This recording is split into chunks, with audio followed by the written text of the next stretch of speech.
How do we fix America's elections?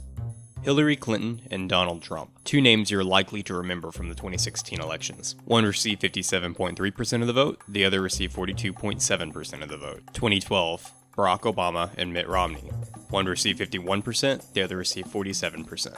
2004, John Kerry versus George Bush, 48% versus 50%. If you notice a pattern, each year it only comes down to two names. Two people to receive the votes, two people to vote for. But that's not the case. In 2016, there were 12 names running on the Republican presidential primaries ballot, and Donald Trump was just merely one of the choices. Some experts speculate that Donald Trump won, not because he was the best person for the job, but because he was the best person to beat Hillary Clinton. But that's exactly how our election system is set up. One big sports bracket until all are knocked out, and only two are left to play in the Super Bowl. But is this system really adequate to represent the needs of many diverse and different Americans? Is it really just as simple as red versus blue, winner take all? Judging by the last election, America doesn't seem to think so.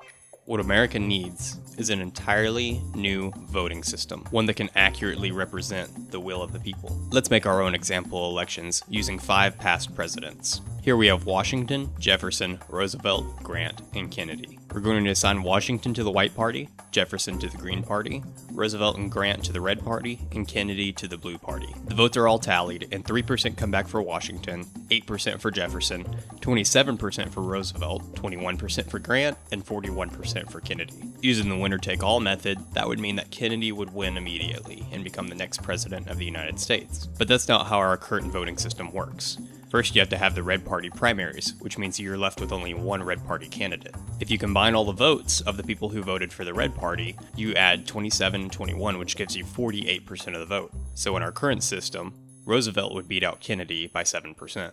This is largely how our system is set up now, leaving any other party besides red and blue only receiving a fraction of the votes. In this example, only 40% of the population voted for Roosevelt.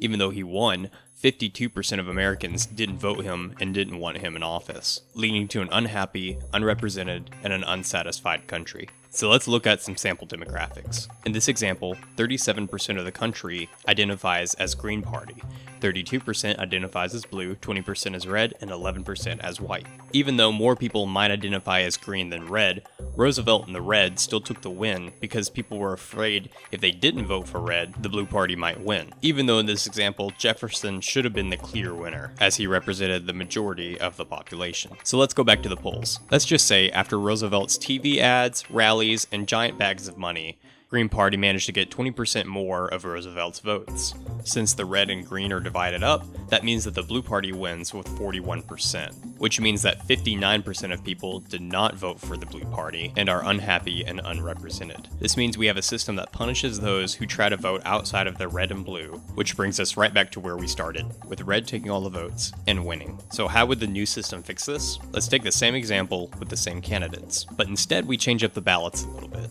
Instead of voters only being able to vote for one candidate, voters will now place the candidates in order of who they want most to who they want least. So someone who identifies as Green Party may vote for Jefferson first, then Roosevelt, then Grant, then Washington, and then Kennedy, because they want green or red, but if both of those lose, they want white before they want blue.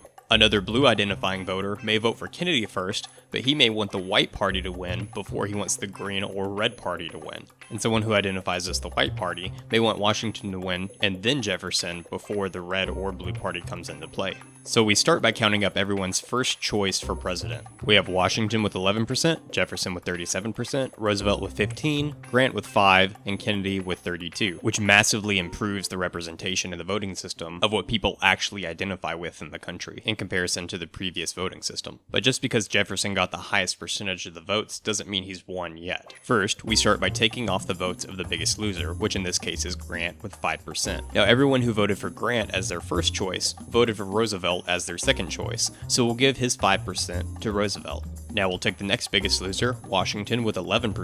4% of the people who voted for him first voted for Jefferson second, and 7% of the people who voted for Washington first voted for Kennedy second. Finally, we take who's in third place, Roosevelt, with 20%, and we divide that up amongst the other two. 15% of people who voted for Roosevelt had Jefferson higher than Kennedy, and 5% of people had Kennedy higher than Jefferson. This gives us Jefferson at 56%, and Kennedy at 44%. We now have a president who has 56% of the vote, less than half of the population not wanting him as president, and a president who more accurately represents the will of the people. So in this scenario, the biggest percentage of the population represented won. But that's not always going to be the case. If everyone else in the country thinks that the Green Party is going to be detrimental to the country, they can band together and vote for everyone else first and Green Party last, making the next biggest representation the winner. This method of voting is called single transferable vote. This method of voting accurately represents the will of the people, can have as many people on the ballot as you would like, and all of them have a fair chance of winning, and allows for people outside of the two major parties to have a chance at winning the elections. So if single transferable vote is so great, why isn't it already being used? Well, the fact is, it's already been implemented. Countries like Ireland, Malta, and Australia already use it in parts of their government. Even 2 cities in the United States already use it in their local government elections, further strengthening the idea that single transferable vote is the answer to America's elections.